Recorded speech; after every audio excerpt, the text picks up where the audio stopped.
منها زوجها وبث منهما رجالا كثيرا ونساء واتقوا الله الذي تساءلون به والأرحام إن الله كان عليكم رقيبا يا أيها الذين آمنوا اتقوا الله وقولوا قولا سديدا يصلح لكم أعمالكم ويغفر لكم ذنوبكم ومن يطع الله ورسوله فقد فاز فوزا عظيما أما بعد فإن أصدق الحديث كتاب الله وخير الهدي هدي محمد صلى الله عليه وسلم وشر الأمور محدثاتها فإن كل محدثة بدعة وكل بدعة ضلالة. إخوة الإسلام, saudara kaum muslimin, para tetamu Allah rahimani wa rahimakumullah. Alhamdulillah, Allah Subhanahu wa taala kembali memberikan kemuliaan kepada kita bersama dengan duduknya kita di dalam masjid Rasulullah sallallahu alaihi wasallam. Itu merupakan di antara nikmat yang paling berharga yang Allah Subhanahu wa taala hadiahkan kepada kita. Maka sudah tentu kita sebagai seorang hamba yang diberikan nikmat oleh Allah Subhanahu wa taala berusaha untuk menjaganya. Dan di antara bentuk kita menjaga nikmat Allah Subhanahu wa taala adalah dengan bersyukur. Dan di antara bentuk kita bersyukur kepada Allah Subhanahu wa taala adalah dengan beribadah kepada Allah Subhanahu wa taala. Sehingga orang yang beribadah kepada Allah adalah mereka yang bersyukur kepada Allah, dan mereka yang bersyukur kepada Allah adalah orang yang menjaga nikmat yang Allah Subhanahu wa taala berikan kepadanya. Sehingga orang-orang yang bersyukur kepada Allah disebut dengan Al-Hafiz, yaitu orang yang menjaga. Karena dengan syukur nikmat akan terjaga dan dijaga oleh Allah Subhanahu wa taala. Sebagaimana juga seorang yang bersyukur kepada Allah disebut dengan Al-Jalib, yang artinya mendatangkan. Karena dengan kita bersyukur kepada Allah Subhanahu wa taala berarti seolah-olah kita meminta nikmat yang baru kepada Allah Azza wa Jalla. Dan itu merupakan di antara keutamaan orang yang bersyukur. Sehingga di antara salah satu doa yang diajarkan oleh Nabi sallallahu alaihi wasallam, Allahumma inni a'udzu bika min zawali ni'matik wa tahawuli 'afiyatik wa fujaati niqmatik wa jami'i sakhatik. Ya Allah, sesungguhnya kami berlindung kepadamu agar nikmat yang ada tidak hilang, agar kesehatan yang diberikan tidak diambil, agar engkau tidak murka kepada kami, dan agar engkau tidak menjatuhkan kepada kami hukuman secara tiba-tiba. Kalimat ini merupakan di antara kalimat yang dianjurkan bagi kaum muslimin untuk membaca dan menghafalnya. Bukti mereka bersyukur kepada Allah Subhanahu wa taala. Karena tujuan daripada bersyukur adalah agar nikmat yang ada selalu diberikan oleh Allah Subhanahu wa taala. Dan salah satunya adalah dikala kita berada di kota Madinah, kita tidak ingin ikhwatul Islam keberadaan kita di kota Madinah ini merupakan kali pertama dan kali terakhir. Kita ingin selalu beribadah kepada Allah Subhanahu wa taala. Kita ingin selalu bermunajat kepada Allah, terutama di tempat-tempat yang mulia. Maka di antara salah satu untuk mendapatkannya adalah bersyukur kepada Allah. Dan di antara bukti kita bersyukur kepada Allah adalah beribadah kepada Allah, kemudian dibarengi dengan doa yang sangat indah diajarkan oleh baginda Nabi yang mulia, Allahumma inni a'udzu bika min zawali ni'matik wa tahawuli 'afiyatik wa fujaati niqmatik wa jami'i sakhatik. Kemudian ikhwatul Islam, salawat berikan salam semoga senantiasa tercurahkan buat junjungan alam Nabi kita yang mulia, uswah dan qudwah kita bersama Muhammad bin Abdullah sallallahu alaihi wasallam.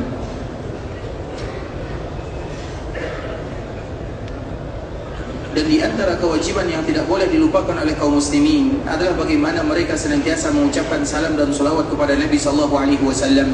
Karena dikala kita mengucapkan salam dan salawat kepada Nabi, maka terdapat di dalamnya dua hal. Yang pertama, kita telah melaksanakan perintah Allah Azza wa Jalla.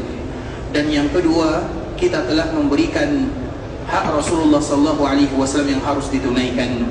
Yang pertama adalah perintah Allah. Allah memerintahkan kita untuk melakukan ibadah yang mulia ini. Dan yang kedua, itu adalah hak Nabi sallallahu alaihi wasallam yang wajib bagi kita untuk menunaikannya. Maka sering-seringlah kita mengucapkan salam dan salawat kepada Nabi. Bukti kita tidak melupakan baginda Nabi yang mulia Muhammad bin Abdullah sallallahu alaihi wasallam.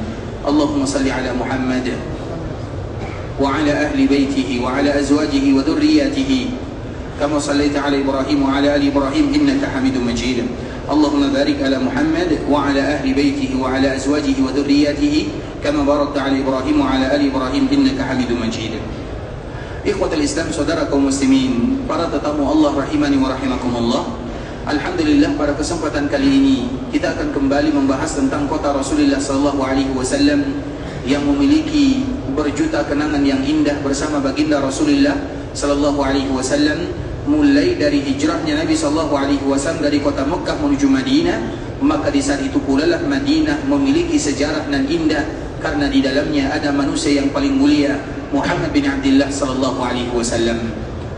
Di antara salah satu kemuliaan yang dimiliki oleh kota Madinah, bahwa kota Madinah itu adalah kota yang diberikan keberkahan oleh Allah Subhanahu wa taala.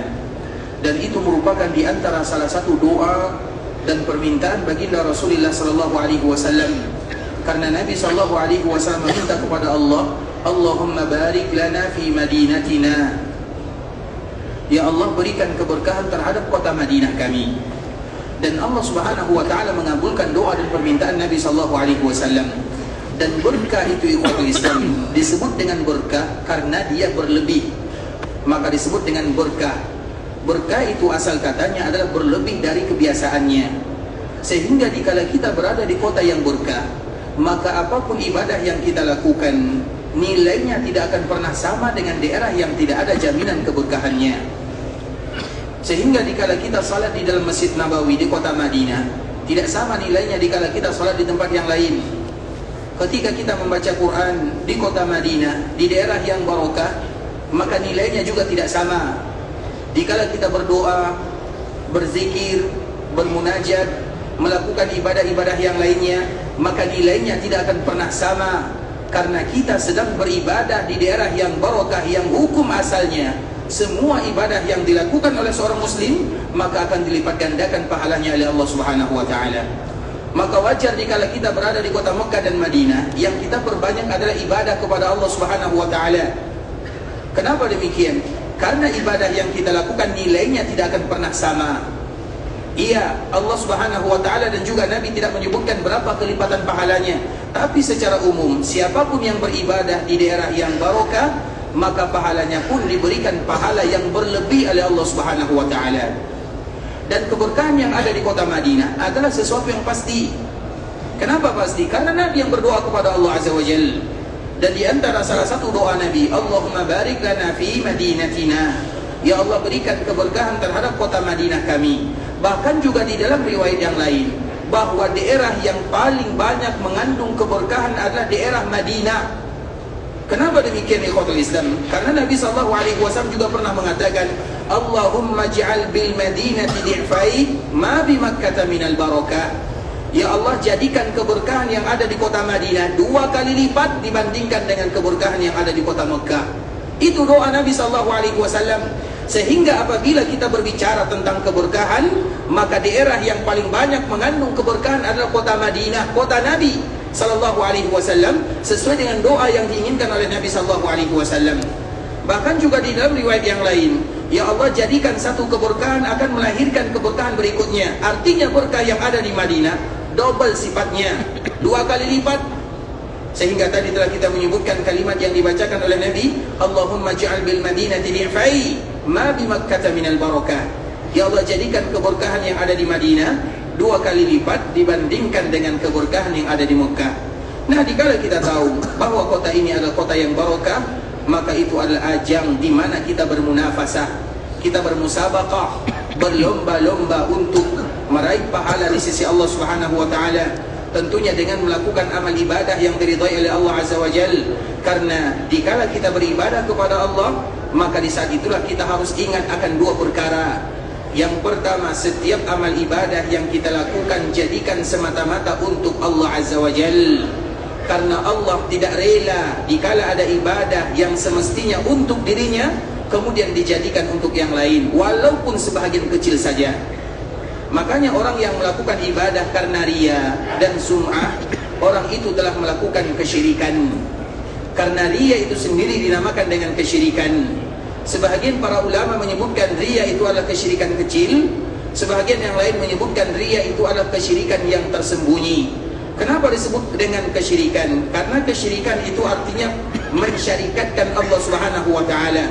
Orang yang riya, orang yang melakukan kesyirikan kecil, bukan berarti mereka tidak beribadah kepada Allah. Mereka beribadah kepada Allah Azza wa Jalla, tapi ada bagian kecil manusia di dalamnya, maka disebut dengan asyirkul khafi, yaitu kesyirikan yang tersembunyi. Dan Nabi SAW pernah menyebutkan, akhwafu ma akhafu alaikum minal masihid dajjal, ada sesuatu yang paling aku takutkan kepada kalian, bahkan melebihi rasa takutku kepada Masihud Dajjal. Kalau seandainya Dajjal muncul, aku takut, tapi ada yang lebih aku takutkan kepada umatku. Kemudian Nabi SAW menunjukkan asyirkul khafi, yaitu kesyirikan yang tersembunyi. Karena Dajjal fitnahnya luar biasa, dan semua orang tahu kalau itu adalah Dajjal. Sedangkan kesyirikan kecil, banyak di antara kita yang beribadah kepada Allah, namun dia merasa ibadahnya diterima, padahal ada bagian manusia di dalamnya. Maka kaedah yang disebutkan oleh para ulama, barang siapa yang melakukan amalan karena manusia, maka disebut dengan riya. Sebagaimana orang yang meninggalkan ibadah karena manusia juga disebut dengan riya. Orang yang melakukan ibadah karena manusia, jelas riya namanya. Tapi kalau seandainya ada orang yang semestinya dia harus beribadah, kemudian dia meninggalkan ibadah karena takut dipuji, maka itu juga riya namanya. Artinya beribadah kepada Allah ikhwatul Islam tidak semudah yang dibayangkan, butuh usaha. Dan salah satunya adalah bagaimana menjaga hati dan niat, sehingga setiap kali kita beribadah, terutama di tempat-tempat yang barokah, yang semestinya pahala kita berlipat ganda diberikan oleh Allah Azza wa Jalla, maka di saat itulah hati harus tetap dijaga semaksimal mungkin. Dan bahkan kita selalu mengulang dan menyebutkan ikhwatul Islam, tempat riya yang paling banyak itu adalah dikala kita melaksanakan ibadah yang mulia ini. Orang melaksanakan ibadah salat ikhwatul Islam, banyak di antara mereka yang bisa menahan dirinya, menjaga hatinya. Dikala melaksanakan ibadah puasa juga demikian keadaannya. Dikala menunaikan zakat, berbakti kepada orang tua, melakukan kebaikan yang lainnya. Tapi banyak di antara manusia yang gagal ketika mereka datang melaksanakan ibadah yang mulia, yaitu ibadah haji dan ibadah umrah. Maka di saat itulah kita tidak boleh melupakan kalimat yang sangat indah yang selalu disebutkan oleh Nabi SAW dan juga diajarkan oleh Umar bin Khattab radhiyallahu ta'ala anhu, Allahumma ja'al amali kullahu salihah waj'alhu liwajhika khalisa. Allahumma ja'al amali kullahu salihah, ya Allah, jadikan semua amalan ibadah yang aku lakukan adalah ibadah yang saleh, dan jadikan semua ibadah tersebut adalah ibadah yang ikhlas semata-mata mengharapkan pahala darimu. Oleh karenanya ikhwatul Islam, itu poin pertama yang harus kita ketahui dikala kita berada di kota Madinah. Karena semua kita beribadah kepada Allah Subhanahu wa taala, dan orang yang beribadah kepada Allah atau ahli ibadah itu godaannya banyak sekali. Dan di antara salah satu godaan yang paling berat adalah syaitan. Dan syaitan tahu mana di antara mereka yang mudah digelincirkan dan mana pula di antara mereka yang sanggup bertahan. Sehingga dikala Allah Subhanahu wa taala menghukum syaitan, dikeluarkan dari surga, kemudian dilaknat untuk selama-lamanya, maka di antara salah satu janji syaitan atau janji iblis kepada Allah Azza wa Jalla, qala la ughwiyannahum ajma'in, ya Allah, aku akan sesatkan semua anak Adam tanpa terkecuali. Kemudian syaitan kembali mengatakan, illa ibadaka minhumul mukhlasin, kecuali hambamu yang betul-betul ikhlas kepadamu. Jadi keikhlasan itu ikhwatul Islam perkara yang mudah diucapkan tapi sulit untuk dipraktekkan. Maka tidak ada yang bisa menolong kita untuk ikhlas beribadah kepada Allah kecuali Allah Subhanahu wa taala. Dengan itulah di antara kalimat yang sangat indah diajarkan kepada kita bersama, Allahumma ja'al amali kullahu salihah, ya Allah, jadikan semua amalan yang aku lakukan adalah amalan yang saleh, waj'alhu liwajhika khalisa, dan jadikan amalan yang aku kerjakan betul-betul ikhlas karena mengharapkan pahala darimu. Maka jangan sampai kita melupakan kalimat-kalimat yang diajarkan oleh para ulama, dan salah satunya adalah kalimat yang mulia ini ikhwatul Islam, kalimat yang jelas disebutkan oleh Umar bin Khattab radhiyallahu ta'ala anhu, Allahumma ja'alam amali kullahu salihah waj'alhu liwajhika khalisa. Sudah hafal doanya? Nanti kita akan kembali mengulang ikhwatul Islam di antara kalimat atau doa-doa yang dimesti atau yang mesti dianjurkan atau yang mesti dihafal oleh kaum muslimin, karena ini berkaitan dengan setiap amal ibadah yang akan kita lakukan. Kemudian yang kedua ikhwatul Islam, di dalam setiap ibadah yang kita lakukan, maka di saat itulah jadikan barometer kita bersama adalah baginda Rasulullah sallallahu alaihi wasallam. Dan dengan itulah di antara salah satu nama kota Madinah adalah Darus Sunnah. Di antara salah satu nama kota Madinah adalah Darus Sunnah. Madinah dinamakan dengan Darul Abrar, juga dinamakan dengan Darul Iman, juga dinamakan dengan Darul Akhyar, dan juga dinamakan dengan Darus Sunnah. Apa arti daripada Darus Sunnah? Karena memang ada hadis Nabi sallallahu alaihi wasallam, Al-Madinatu haramun ma baina 'airin ila Thur. Sesungguhnya kota Madinah adalah kota yang diharamkan oleh Allah Azza wa Jalla, dari Bukit Air sampai Bukit Thur. Kemudian sambungan daripada hadis ini, man ahdatsa fiha hadatsa aw awa muhditsa fa alaihi la'natullahi wal malaikati wan nasi ajma'in la yaqbalullahu minhu sarfan wala adla. Siapapun yang melakukan perkara yang tidak diajarkan oleh baginda Nabi yang mulia Muhammad bin Abdullah sallallahu alaihi wasallam, atau menolong orang yang melakukan perbuatan yang tidak diajarkan oleh Nabi sallallahu alaihi wasallam, apa ancamannya? Fa alaihi la'natullah, untuknya laknat dari Allah, malaikat dan semua manusia, dan Allah tidak akan pernah menerima amal ibadahnya. Dan kita selalu menyebutkan ikhwatul Islam, ungkapan yang disebutkan oleh para ulama, dan salah satunya ungkapan yang diucapkan oleh sahabat Abu Ad-Darda radhiyallahu ta'ala anhu, kalau seandainya aku tahu salah satu ibadahku diterima oleh Allah Azza wa Jalla, maka itu lebih baik bagiku daripada dunia dan seisinya. Mengapa demikian ikhwatul Islam? Karena Allah Subhanahu wa taala menceritakan kepada Nabi sallallahu alaihi wasallam, Allah Subhanahu wa taala menyebutkan, watlu alaihim naba'a bani Adam. Ya Rasulullah, ya Muhammad, kata Allah Azza wa Jalla, ceritakan kepada umatmu tentang peristiwa yang melanda dua orang anak Nabi Adam. Allah perintahkan Nabi untuk menyampaikan kepada kita, dan Rasul telah menyampaikannya. Watlu alaihim naba'a bani Adam bil haqq, yaitu cerita yang benar. Apa yang mereka lakukan sehingga Allah Subhanahu wa taala memerintahkan Nabi untuk menyampaikan kepada kita sebagai umatnya, iz qarraba qurbana, ketika kedua orang anak Nabi Adam ini sama-sama beribadah kepada Allah Azza wa Jalla. Dan di antara salah satu ibadah yang mereka lakukan adalah berkorban. Kemudian apa yang terjadi? Ketika mereka berdua sama-sama beribadah kepada Allah, maka Allah Subhanahu wa taala menyebutkan fatuqbila min ahadihima wa lam yutaqabbal min al-akhar. Ketika mereka sama-sama beribadah, sama-sama berkorban, dan mereka berdua adalah anak Nabi Adam, fatuqbila min ahadihima, salah satu di antara keduanya diterima ibadahnya, diterima korbannya, walam yutaqabbal minal akhar, yang lain tidak diterima. Sehingga yang tadi tidak diterima ibadahnya marah, murka kepada saudaranya, karena orang terdahulu ikhwatul Islam, dan itu merupakan di antara salah satu kelembutan Allah kepada kita sebagai umatnya. Orang terdahulu kalau mereka tidak diterima ibadahnya, langsung disebutkan oleh Allah, ibadahmu tidak diterima, salatmu tidak diterima, puasamu tidak diterima, korbanmu tidak diterima. Sedangkan kita sebagai umat Nabi tidak. Agar kita bisa kembali merenovasi diri, atau agar kita kembali introspeksi diri, semoga ibadah yang kita lakukan bisa diterima. Kalaupun tidak diterima, kemudian kita bertobat kepada Allah, maka kemungkinan bisa kembali diterima. Dan itu merupakan di antara salah satu bonus Allah kepada umat Nabi sallallahu alaihi wasallam. Orang dulu setiap kali mereka beribadah, kalau diterima disebutkan ibadah kamu diterima, kalau tidak diterima disebutkan kamu tidak diterima. Salah satunya korban yang dilakukan oleh anak Nabi Adam, terlepas daripada namanya, yang terpenting apa? Apa yang mereka lakukan? Idh qarraba qurbana, ketika sama-sama beribadah kepada Allah Azza wa Jalla. Yang satu diterima, yang satu tidak diterima ibadahnya. Padahal mereka adalah anaknya para nabi, anaknya Nabi Adam alaihissalam, tidak diterima ibadahnya. Kemudian yang tadi tidak diterima ibadahnya, dia marah kepada adiknya, saudaranya yang diterima ibadahnya. Qala la'aqtulannak, aku akan bunuh kamu. Dan inilah kejahatan pertama yang ada di bumi. Dan siapapun yang melakukan pembunuhan, maka ada bagian anak Adam di dalamnya, karena dialah yang pertama kali mencontohkan kejahatan tersebut kepada umat manusia.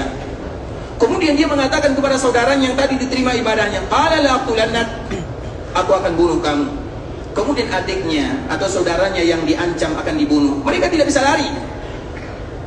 Qal innama yataqabbalullahu minal muttaqin, ketahuilah wahai saudaraku, sebelum engkau membunuh diriku, maka ketahuilah Allah tidak menerima suatu ibadah kecuali dari mereka-mereka yang bertakwa sahaja. Pertanyaannya, kita sudah menjadi orang yang bertakwa atau belum? Kalau belum, maka di saat itulah kita berdoa kepada Allah, ya Allah, jadikan kami hamba yang bertakwa agar ibadah kita diterima. Karena kalau kita tidak bertakwa, maka ibadah kita tidak akan diterima oleh Allah Azza wa Jalla. Sehingga dari sini ikhwatul Islam kita harus tahu apa itu takwa kepada Allah Azza wa Jalla. Banyak para ulama yang memberikan definisi takwa. Salah satunya misalnya sahabat Ali bin Abi Thalib radhiyallahu taala anhu menyebutkan apa itu takwa. Takwa itu al-khawfu minal jalil, wal 'amalu bit tanzil, wal qana'atu bil qalil, wal isti'dadu li yaumir rahil. Orang yang bertakwa, dan semua kita menginginkan takwa. Dengarkan apa yang disebutkan oleh sahabat Ali bin Abi Thalib. Orang yang bertakwa yang pertama, mereka yang senantiasa ada rasa takut kepada Allah Azza wa Jalla. Tiada hari yang mereka lewati kecuali mereka memiliki rasa takut kepada Allah. Karena kita kalau sudah punya rasa takut, maka di saat itulah kita akan beribadah, melakukan perintah dan berusaha menjauhi larangan, karena kita takut al-khawfu minal jalil. Kemudian apa itu takwa? Wal 'amalu bit tanzil, yaitu orang yang senantiasa beramal dengan at-tanzil. Tanzil itu apa? Al-Quran dan hadis Nabi SAW. Dua wahyu yang diturunkan oleh Allah kepada Nabi Rasulullah SAW. Kemudian apa itu takwa? Wal qana'atu bil qalil. Orang yang bertakwa adalah orang yang menerima ketentuan Allah Subhanahu wa taala, yang yakin kepada qada dan qadar. Kalau seandainya mereka diberikan kelebihan, mereka bersyukur. Kalau seandainya mereka diberikan ujian, mereka bersabar. Kalau seandainya mereka melakukan dosa, mereka beristighfar. Maka itu adalah di antara salah satu sifat qanaah yang dimiliki seorang mukmin. Mukmin itu idza u'tiya syakar, wa idza tuliya sabar, wa idza aznaba astaghfar. Kalau diberi dia bersyukur, kalau diuji dia bersabar, kalau melakukan kesalahan dia beristighfar. Tiga ini harus kita ingat, dan itu ada di antara sifat orang yang bertakwa kepada Allah Azza wa Jalla. Bersyukur apabila diberi, bersabar apabila diuji, dan beristighfar apabila melakukan dosa dan kesalahan. Wal qana'atu bil qalil, mereka senantiasa merasa qanaah terhadap apa yang Allah Azza wa Jalla berikan. Kemudian wal isti'dadu li yaumir rahil, orang yang bertakwa adalah mereka yang selalu melakukan persiapan, orang yang selalu sadar bahwa suatu saat nanti mereka akan meninggalkan dunia untuk selama-lamanya. Karena dunia bukan tempat untuk kita menetap dan menginap, tapi dunia adalah hanya sekedar tempat persinggahan, dan tempat kita yang sebenarnya adalah kampung akhirat. Itulah orang yang bertakwa kepada Allah Subhanahu wa taala. Itu definisi takwa yang disebutkan oleh sahabat Ali bin Abi Thalib radhiyallahu taala anhu. Masih banyak lagi definisi takwa, seperti misalnya yang disebutkan oleh sahabat Abdullah bin Mas'ud radhiyallahu taala anhu, an yushkar fala yukfar. Di antara makna daripada bertakwa itu adalah orang yang senantiasa bersyukur terhadap nikmat Allah Azza wa Jalla, dan mereka tidak pernah kufur. An yuzkar fala yunsa. Orang yang bertakwa itu adalah mereka yang tidak pernah melupakan Allah dalam kehidupannya. Itu juga disebut dengan takwa. Kemudian juga definisi takwa yang lain ikhwatul Islam adalah an ta'mala bi ta'atillah ala nurin min Allah tarju sawabillah. Tarju sawab Allah. Di antara salah satu makna takwa adalah dikala kalian melakukan kebaikan, kemudian kebaikan yang kalian lakukan berlandaskan cahaya. Kemudian dikala kalian melakukan kebaikan berlandaskan cahaya wahyu dari Allah Azza wa Jalla, yang kalian harapkan adalah pahala. Kemudian kalian meninggalkan kemaksiatan berlandaskan cahaya ilmu, kemudian takut akan azab Allah Subhanahu wa taala. Itu juga disebut dengan takwa. Terlepas daripada itu semua ikhwatul Islam, di antara definisi yang takwa paling indah adalah definisi takwa yang terakhir, yaitu ketika seseorang melakukan amalan, dan amalan mereka itu bukan hanya sekedar beramal.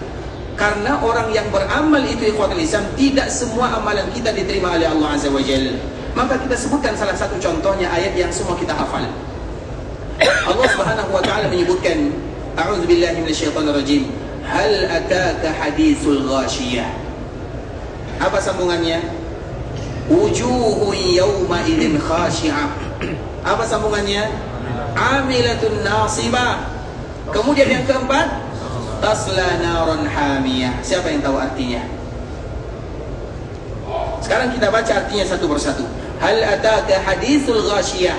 Apa artinya hal ataka? Apakah datang kepadamu hal ataka hadis? Hadis itu berita, cerita. Al-ghashiyah yaitu dikala terjadi hari kiamat. Apakah kamu sudah tahu bagaimana peristiwa yang akan terjadi di hari kiamat? Seolah-olah Allah Subhanahu wa taala bertanya agar kita mempersiapkannya. Dan salah satu peristiwanya ayat berikutnya, wujuhun yauma idzin khashi'ah. Kalian akan memperhatikan wujuh. Apa arti wujuh? Wajah. Wajuhun wujuh. Yauma idzin, hari itu. Khashi'ah. Apa arti khashi'ah? Khusyuk beribadah kepada Allah Azza wa Jalla. Khusyuk khashi'ah. Kalian akan menemukan dulu orang yang rajin beribadah khusyuk kepada Allah Azza wa Jalla. Kemudian apa sambungannya? Amilatun nasibah. Apa arti amilah? Amilah itu betul-betul amil, beribadah, beramal, beribadah, beramal. Nasibah, apa arti nasibah? Lelah, penat. Nasibah itu asal katanya nasabah. Nasabah itu karena dia lama beribadah, lama berdiri, maka dia merasakan kepenatan, kelelahan beribadah. Orang yang lelah beribadah. Kemudian apa ayat yang keempat? Tasla naran hamiyah. Apa arti tasla? Masuk. Naran, apa arti naran? Neraka. Nar. Hamiyah, apa arti hamiyah? Yang panas. Coba lihat ikhwatul Islam. Allah Subhanahu wa taala menyebutkan, tahukah kalian apa yang akan terjadi di hari kiamat? Akan ada orang wujuhun yauma idzin khashi'ah. Wajah mereka khusyuk beribadah kepada Allah, lelah beribadah, beramal. Tapi ujung-ujungnya mereka masuk ke dalam api neraka. Kenapa bisa? Tidakkah kita memperhatikan ayat ini? Artinya ikhwatul Islam, sebelumnya kita pernah menyebutkan hadis Nabi SAW. Di antara salah satu yang menyebabkan seseorang masuk ke dalam api neraka adalah karena ibadah. Salah satu ayatnya ini, hal ataka hadithul ghashiyah, wujuhun yawma idzin khashi'ah, amilatun nasibah, tasla naran hamiyah. Kemudian bukan hanya sekedar masuk neraka yang panas, tusqa min ainin aniyah, laisa lahum ta'amun illa min dhari'. Mereka akan disiram, dibakar, tidak ada makanan kecuali dhari'. Apa itu dhari'? Makanan yang berduri. Kalau mereka memakan akan merobek ususnya, kerongkongannya, badannya, jasadnya. Bukan perkara mudah. Siapa mereka ini? Ayat kedua dan ayat ketiga. Wujuhun yawma idzin khashi'ah, amilatun nasibah. Agar kita tahu ikhwatul Islam, sehingga dikala kita beribadah kepada Allah, kita harus berusaha bagaimana ibadah bukan menyebabkan kita masuk ke dalam api neraka, tidak. Tapi ibadah yang kita lakukan bisa menyebabkan kita masuk ke dalam surga Allah Subhanahu wa taala. Makanya kalau seandainya kita perhatikan Nabi sallallahu alaihi wasallam, Nabi lebih memerintahkan kepada kita setiap kali kita beribadah, walau ibadah sedikit, tapi jelas ibadah yang kita lakukan walau sedikit. Seperti misalnya ada sahabat yang ingin baca Quran. Ya Rasulullah, kira-kira aku baca Quran berapa waktu yang paling bagus? Maka Nabi mengatakan, kalau bisa misalnya waktu yang paling mudah 1 hari 1 juzuk misalnya. Itu sesuatu yang mudah kita lakukan. Sahabat ini mengatakan, saya masih kuat ya Rasulullah. Maka Nabi mengatakan, kalau kamu masih kuat, maka bacalah Al-Quran minimal 1 kali dalam 7 hari. Kamu khatamkan Al-Quran. Maka sahabat ini kembali mengatakan, saya masih kuat. Apa kata Nabi? Kalau kamu masih kuat, maka bacalah Al-Quran 1 kali dalam 3 hari. Maka apa kata Nabi SAW? Apa kata sahabat ini? Aku masih kuat. Apa kata Nabi? Tidak ada lagi yang lebih bagus daripada itu. Artinya Nabi SAW memerintahkan kita kalau baca Quran, ada orang yang khatam Quran 1 hari 1 khatam, terpuji atau tidak? Terpuji atau tidak? Apa jawabannya? Ada orang yang sholat malam dari Isya sampai subuh, terpuji atau tidak? Ada orang yang berpuasa saja kerjanya, terpuji atau tidak? Apa jawabannya? Siapa berani jawab, angkat tangan dan tanggung jawab. Baik. Baik, silah. Tidak terpuji. Kenapa tidak? Orang ibadah. Ibadah tidak terpuji. Apa jawabannya? Bisa diangkat suaranya? Kenapa?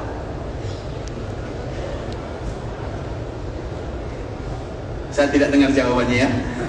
Bisa maju? Kenapa? Tubuh kita juga punya hak untuk istirahat. Masya Allah, barakallahu fiik. Semoga bermanfaat. Dia bisa di barakallahu fiik. Tadi ikhwatul Islam, kita ulang lagi. Sahabat ini bertanya kepada Nabi SAW untuk baca Quran. Ingat baik-baik ikhwatul Islam. Maka Nabi SAW, sahabat ini kuat semangat baca Quran. Dan Nabi pada akhirnya mengizinkan jangan lebih daripada 3 hari. Artinya 1 hari 10 juzuk masih lumayan, masih bisa.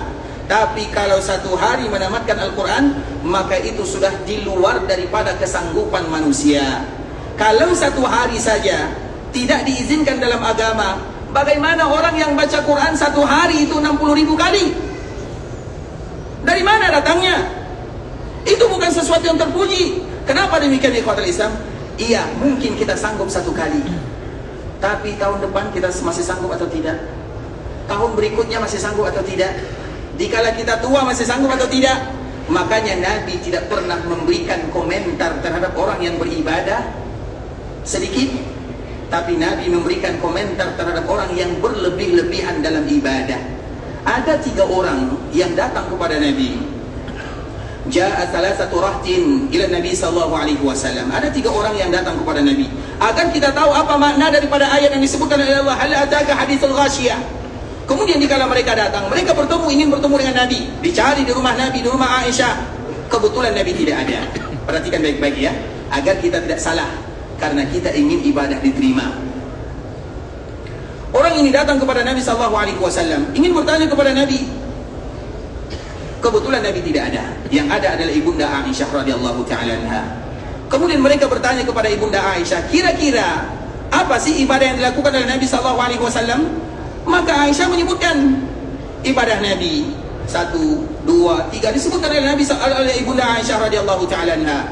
Kemudian 3 orang ini setelah mendengarkan ibadah Nabi, apa yang mereka lakukan? Ka'annahum taqalluha. Seolah-olah mereka menganggap ibadah Nabi terlalu sedikit. Dan kita tahu orang yang paling sempurna beribadah adalah baginda Nabi yang mulia sallallahu alaihi wasallam. Karena ibadah itu ukurannya bukan banyak atau sedikit, tapi sempurna. Kemudian 3 orang ini, ka'annahum taqalluha. Kenapa sih Nabi ibadahnya terlalu sedikit? Kemudian ikhwatul Islam, Ibunda Aisyah tentunya tidak bisa memberikan tanggapan dan komentar. Tiba-tiba ikhwatul Islam, datang Nabi sallallahu alaihi wasallam. Kemudian dikala Nabi datang, Ibunda Aisyah menceritakan ada tamu. Kemudian bertanya tentang amal ibadah Nabi. Dan Aisyah menjawab. Apa yang mereka tanya? Yang pertama, pertanyaan mereka, apa yang dilakukan oleh Nabi di malam hari? Maka Aisyah mengatakan, Nabi di antara salah satu sifatnya, setelah Isya, Nabi tidur sampai 1/3 malam terakhir. Kemudian 1/3 malam terakhir, Nabi bangun. Kemudian hampir menjelang subuh, Nabi istirahat sejenak. Itu ada di antara rutinitas dari ibadah yang dilakukan oleh Nabi SAW. Jadi kalau kita sekarang lah misalnya setelah Isya Nabi tidur, karena tidur setelah Isya itu manfaatnya sangat luar biasa. Kemudian jam 2 kurang lebih jam 2:30 Nabi bangun. Kemudian Nabi mengawali salat dengan 2 rakaat muqaddimah. Karena orang salat malam itu ada muqaddimahnya. Karena baru bangun tidur. Karena baru bangun tanpa ada muqaddimah. Muqaddimah itu bahasa kitanya pemanasan. Tentunya nanti tidak khusyuk dalam melaksanakan ibadah salat. Kemudian baru Nabi sallallahu alaihi wasallam melakukan salat malam. Kemudian dikala hampir subuh, Nabi istirahat sejenak. Dan itu adalah salat malam yang dilakukan oleh Nabi Daud alaihissalam. Artinya bukan hanya Nabi Daud, para nabi seperti itu ibadahnya. Sehingga dikala mendengarkan Nabi sallallahu alaihi wasallam demikian, yang satu mengatakan, amma ana, adapun saya setelah Isya sampai subuh, saya berdiri beribadah salat tahajud. Lain dari Nabi SAW, lebih banyak. Kemudian Nabi SAW menyebutkan, adapun saya, amma ana, adapun saya tidur dan saya bangun malam. Kemudian yang kedua bertanya, bagaimana puasa Nabi SAW? Maka Aisyah bertanya, Nabi SAW menganjurkan puasa cuman Senin Kamis. Kemudian kalau bisa tambah 3 hari Ayyamul Bid. Kalau masih sanggup, maka puasalah Nabi Daud. Dan tidak ada lagi yang paling bagus dibandingkan dengan puasa Nabi Daud. Artinya orang yang berpuasa setiap hari boleh atau tidak? Boleh atau tidak? Boleh. Puasa Ramadan dan Syawal dan Sya'ban. Salah satunya Sya'ban. Kalau Sya'ban lain ceritanya, Sya'ban dan Ramadan itu lain. Bisa dipahami? Kalau Sya'ban itu ikhwatul Islam dianjurkan kita memperbanyak puasa. Bahkan kalau ada di antara kita yang berpuasa setiap hari tidak menjadi masalah, karena itu ada sebagai muqaddimah. Begitu juga dengan bulan Ramadan. Tapi hari-hari lain ikhwatul Islam tidak. Makanya kalau ada yang berpuasa Nabi Daud, semua puasa sunnah yang lainnya gugur. Misalnya puasa Nabi Daud, satu hari berpuasa, satu hari tidak. Kadang bertepatan dengan hari Kamis, kadang bertepatan dengan hari Senin. Maka puasa Senin Kamis gugur dengan puasa Daud. Puasa Ayyamul Bait gugur dengan puasa Nabi Daud, karena itu adalah puasa yang terindah dan tidak boleh lebih daripada itu. Nah, orang ini yang bertanya, dia mengatakan, aku berpuasa sepanjang masa, setiap hari dia berpuasa. Maka Nabi mengatakan, amma ana fa asumu wa uftir. Adapun saya berpuasa dan saya juga berbuka. Kemudian yang lain mengatakan, karena yang lain mengatakan, amma ana la atazawwajun nisa. Adapun saya, kata orang yang ketiga, saya tidak menikah, karena dia menganggap dengan pernikahan akan menghalangi dia beribadah, mengurus anak, mengurus keluarga, mencari nafkah. Dia tidak mau. Dia ingin duduk saja di masjid untuk beribadah kepada Allah Azza wa Jalla. Maka Nabi mengatakan, amma ana fa atazawwajun nisa. Aku juga menikah, kata Nabi, dan bahkan Nabi bernikah lebih daripada satu kali. Kemudian setelah Nabi menyebutkan, faman raghiba an sunnati falaysa minni. Siapa yang melakukan lebih daripada yang aku lakukan, maka itu bukan ajaranku, kata Nabi sallallahu alaihi wasallam. Berarti orang yang salat malam dari Isya sampai subuh boleh atau tidak? Boleh kalau di bulan Ramadan saja. Kalau di bulan Ramadan tidur. Dan itulah sunnah Nabi SAW. Nabi di dalam agama tidak pernah ada namanya agama Islam mengazab umatnya. Karena kalau kita salat malam dari Isya sampai subuh ikhwatul Islam, kapan kita akan istirahat? Dan berapa lama kita akan kuat?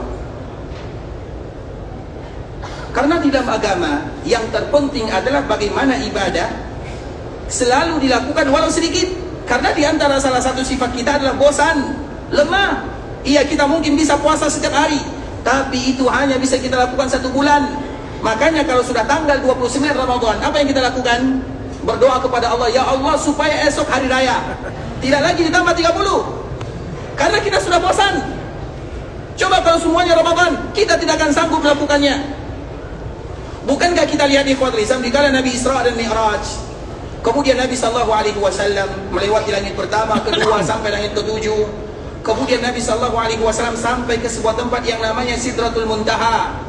Sidratul Muntaha itu artinya sidrah. Sidrah itu daun sidir. Sidir namanya. Muntaha artinya ujungnya, puncaknya, karena di atasnya adalah arasy Allah Azza wa Jalla. Kemudian dikala sampai di sana, malaikat Jibril tidak bisa lagi menemani Nabi, maka disebut dengan Muntaha. Dan satu-satunya bertemu dengan Allah Subhanahu wa taala adalah Rasulullah sallallahu alaihi wasallam. Dan para ulama mereka berbeza apakah Nabi melihat Allah atau tidak. Kita yang kita bahas bukan itu. Yang kita bahas ikhwatul Islam, ketika Nabi bertemu dengan Allah, berbicara dengan Allah, maka Allah wajibkan kepada Nabi 50 waktu salat. Nabi menerimanya atau tidak? Menerimanya atau tidak? Nabi terima. Nabi tidak menolaknya, itu perintah Allah Azza wa Jalla. Maka dikala Nabi menerima, Nabi turun, bertemu dengan Nabi Ibrahim, bertemu dengan Nabi Musa. Nabi Musa ingin bertanya, kira-kira apa kewajiban yang Allah wajibkan kepadamu dan kepada umatmu? Maka Nabi mengatakan, Allah wajibkan kepada kami 50 kali salat. Apa kata Nabi Musa? Wahai Muhammad, engkau dan umatmu tidak akan sanggup, karena aku sudah mencobanya kepada Bani Israel. Apa maknanya?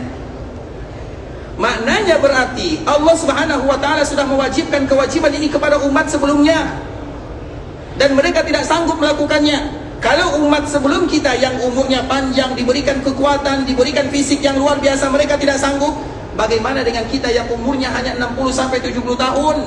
Fisik kita kecil. Kalau mereka tidak sanggup, kita lebih tidak sanggup. Apa kata Nabi Musa? Irji' ila rabbik fas'alhu at-takhfif. Kembali kepada Allah, minta keringanan. Kalau Nabi Musa tidak mengatakan kalimat ini, kemudian Nabi turun ke bawah, Nabi turun ke bumi, maka kita akan melakukan salat 50 waktu. Sanggup atau tidak? Siapa yang sanggup? 5 waktu saja banyak bolong-bolongnya, apalagi 50 waktu. Artinya agama Islam agar kita tahu bagaimana kemudahan yang Allah berikan. Kemudian Nabi berbolak-balik sampai pada akhirnya 5. Kemudian Nabi Musa kembali mengatakan, wahai Muhammad, minta keringanan, umatmu tidak akan sanggup. Dan betul ikhwatul Islam, banyak di antara umat Nabi yang tidak sanggup. Banyak di antara mereka yang hanya tahu salat Jumat. Ada di antara mereka yang tahu hanya salat Idul Fitri dan Idul Adha. Mereka tidak tahu musalla, tidak tahu masjid. Makanya Nabi Musa mengatakan, minta lagi keringanan, umatmu tidak akan sanggup. Apa kata Nabi? Saya sudah malu kepada Allah Subhanahu wa taala. Maka di saat itulah ketika Nabi mengatakan kalimat ini, Allah mengatakan khamsun bi khamsin. 5 yang aku wajibkan, tapi pahalanya sama dengan 50. Makanya kita memiliki banyak hutang kepada Nabi Musa alaihissalam. Karena beliaulah yang meminta Nabi SAW menganjurkan. Kenapa demikian ikhwatul Islam? Karena di antara salah satu yang diinginkan bagi kita adalah rutin dalam ibadah walau sedikit. Mungkin kita hanya bisa berpuasa Senin Kamis, cukup, pertahankan. Mungkin kita hanya bisa bersedekah 1 hari 1 real, tapi pertahankan setiap hari. Makanya kalau ada orang yang bersedekah setiap hari tapi 1 real, ada orang yang bersedekah 1 kali sebulan tapi 100 real, mana yang paling mulia? Mana yang paling mulia? Yang paling mulia adalah orang yang bersedekah 1 hari 100 real. Kan bisa kan? Banyak di antara kita yang sanggup, tapi kita pura-pura tidak sanggup. Masalahnya di situ. Tapi kalau seandainya boleh kita memilih, karena di dalam agama hukum asalnya tidak boleh kita membenturkan antara satu ibadah dengan ibadah yang lainnya. Kalau bisa digabungkan, kenapa harus dipisahkan? Selagi bisa bersama, kenapa harus berpisah? Itu istilahnya. Ini istilah dalam agama. Misalnya, Ustaz, mana yang paling bagus? Berselawat kepada Nabi atau beristighfar? Apa jawabannya? Jangan dipisahkan, dua-duanya dilakukan. Beristighfar juga, berselawat juga. Ustaz, mana yang paling bagus? Rutin sholat malam atau tidak meninggalkan sholat witir? Apa jawabannya? Lakukan dua-duanya. Ustaz, terutama di kala kita yang ada di Masjid Nabawi, mana yang paling bagus nanti setelah kita sholat Isya? Sholat sunat atau sholat jenazah? Mana yang paling bagus? Dua-duanya. Sholat jenazah juga, sholat sunat juga dilakukan. Selagi bisa disamakan, digabungkan, kenapa harus dipisahkan? Tapi kalau seandainya harus terpisah dan tidak mungkin lagi bisa bersama, maka lakukanlah sesuatu yang sifatnya rutin. Makanya kata tadi kita contohkan, dia bersedekah cuma 1 real, 1 ringgit, 1000 rupiah 1 hari, tapi setiap hari dia lakukan. Lebih baik daripada orang yang bersedekah 1 kali 1 bulan, tapi 1 juta, 100 real, 100 ringgit misalnya, lebih mulia daripada yang demikian. Karena tujuan daripada beribadah adalah rutinnya. Bisa dipahami ikhwatul Islam? Sehingga makanya di dalam agama Islam yang difokuskan itu adalah bagaimana nilai kualitas daripada ibadah. Sehingga kalau kita lihat di dalam agama ini ikhwatul Islam, terlalu banyak keringanannya.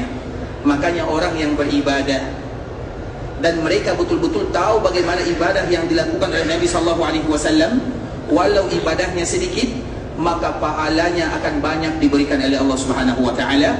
Dan contohnya 3 orang tadi. Orang yang sholat dari Isya sampai subuh melakukan sholat malam, itu pahalanya sedikit, padahal mereka beribadah dibandingkan dengan mereka yang sholat mungkin 11 rakaat dalam 1 malam, tapi rutin mereka lakukan. Karena dalam agama Islam tidak pernah ada yang namanya ta'zibun nafs. Ta'zibun nafs itu artinya menganiaya diri. Dia harus beribadah, misalnya harus ini, harus itu, misalnya tidak ada. Coba lihat ibadah Islam atau agama Islam, mana yang berat dianjurkan bagi kita melakukannya? Tidak ada.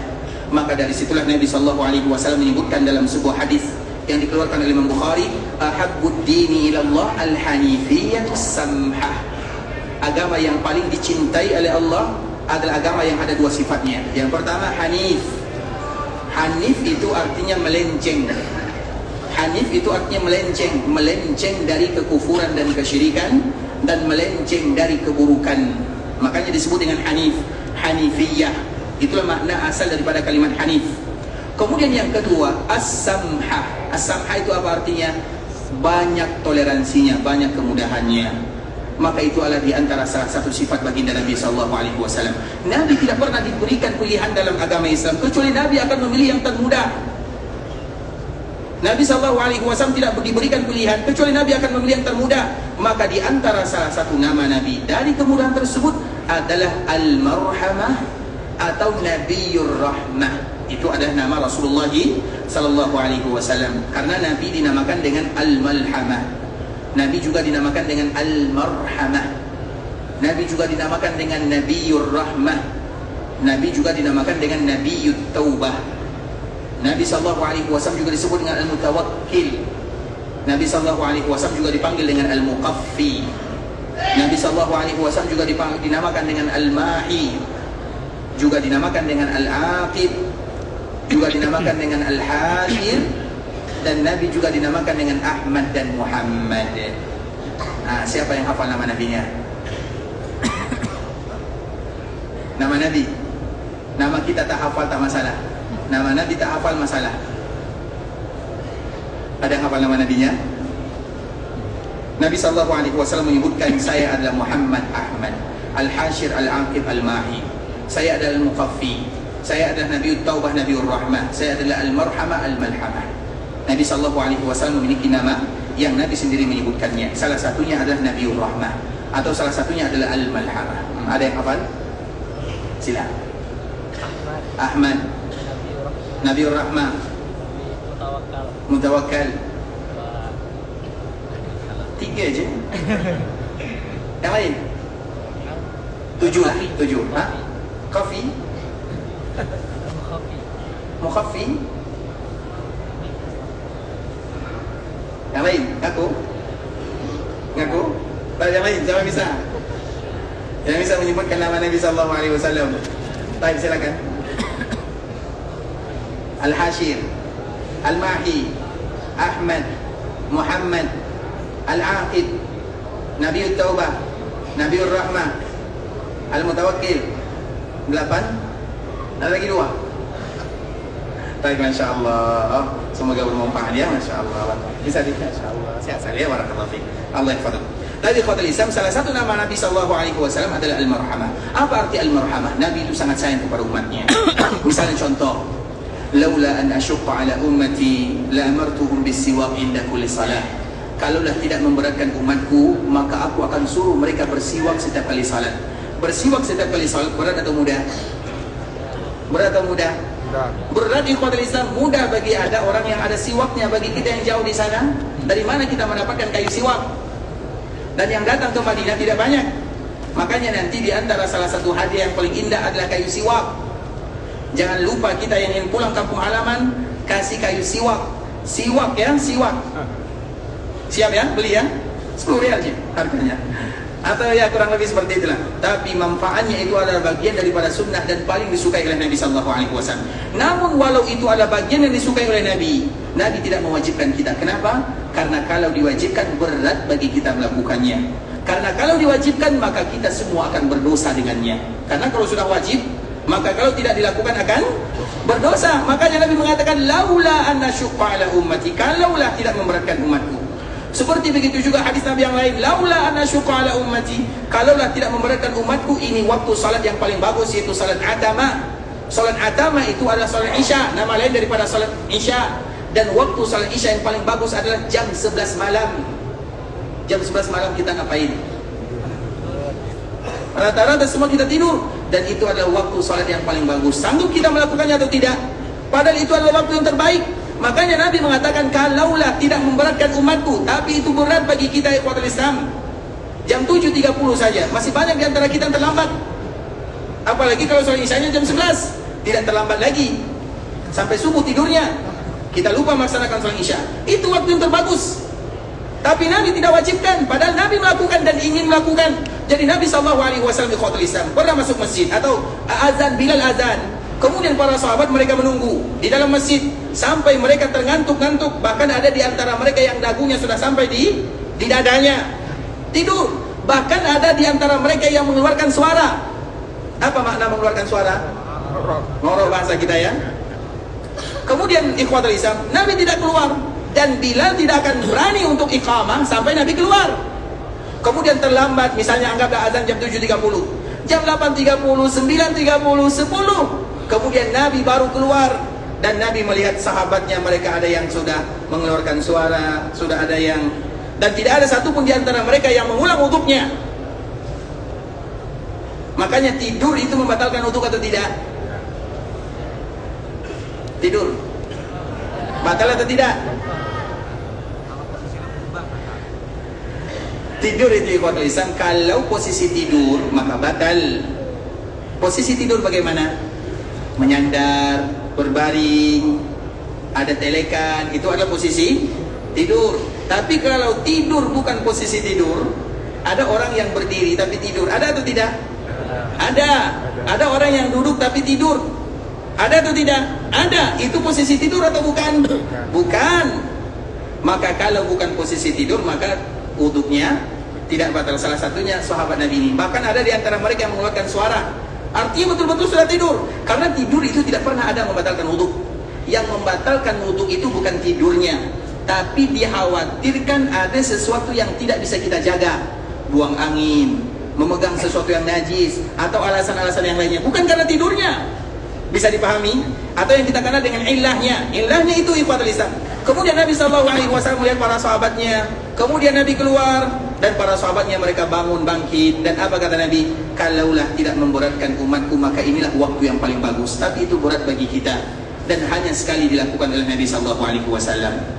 Begitu juga dikala Nabi SAW melakukan salat tarawih. Nabi keluar malam pertama, kemudian yang kedua, kemudian yang ketiga. Di malam keempat, para sahabat mereka sudah menunggu Nabi SAW. Nabi tidak kunjung keluar. Nabi tahu apa yang dilakukan oleh sahabatnya. Nabi melihat dari jendela rumahnya. Nabi tidak keluar sampai subuh. Kemudian setelah sholat subuh, apa kata Nabi? Aku tahu apa yang kalian lakukan, dan aku sengaja melakukannya. Aku tidak keluar supaya nanti dikhawatirkan, tidak dikhawatirkan diwajibkan. Karena apabila sholat tarawih diwajibkan, maka banyak di antara umat yang tidak sanggup melakukannya. Karena sholat tarawih dulu ikhwatul Islam tidak sama dengan sholat tarawih sekarang. Mereka sholat tarawih betul-betul satu malam itu panjang, dari setelah Isya sampai pertengahan malam, sehingga tidak mungkin sanggup untuk umat-umat untuk melakukannya. Maka Nabi mengatakan, aku sengaja tidak keluar agar tidak diwajibkan. Karena nanti kalau Nabi melakukan setiap malam, maka dikhawatirkan akan diwajibkan oleh Allah Subhanahu wa Ta'ala. Kenapa Nabi melakukan yang demikian? Karena Nabi tahu kita adalah umat yang tidak kuat.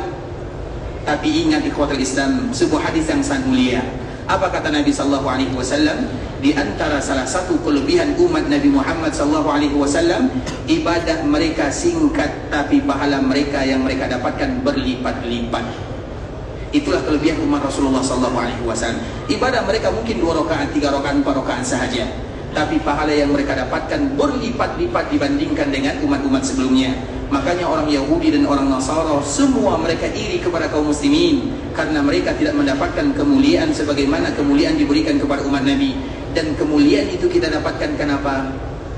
Karena mulianya baginda Rasulullah SAW.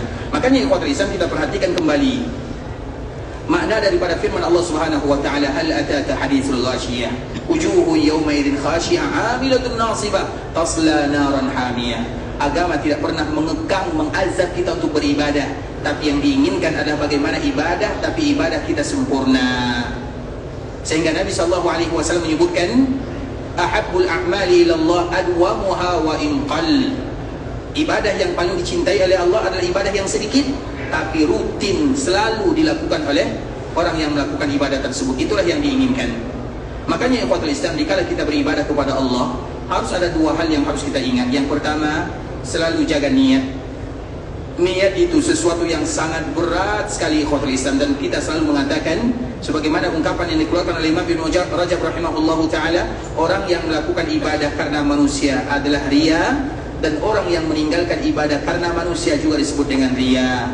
Dan di antara salah satu ibadah menjaga keikhlasan adalah diusahakan kalau ibadah tersebut disembunyikan dari kaum muslimin atau dari pandangan kaum muslimin yang lainnya. Makanya seperti contoh, ini contoh ringan saja. Alhamdulillah di Madinah itu tempat yang tidak sulit bagi kita menghafal lokasinya, karena Madinah tidak seperti Mekah, lebih mudah untuk menghafalnya. Maka tentunya kita pergi di waktu-waktu yang orang tidak pergi ke masjid, misalnya di waktu duha, di Dikala sahabat kita mungkin mereka tidur, atau ada di antara mereka yang pergi ke mall, maka di saat itulah kita sendiri pergi ke Masjid Nabawi.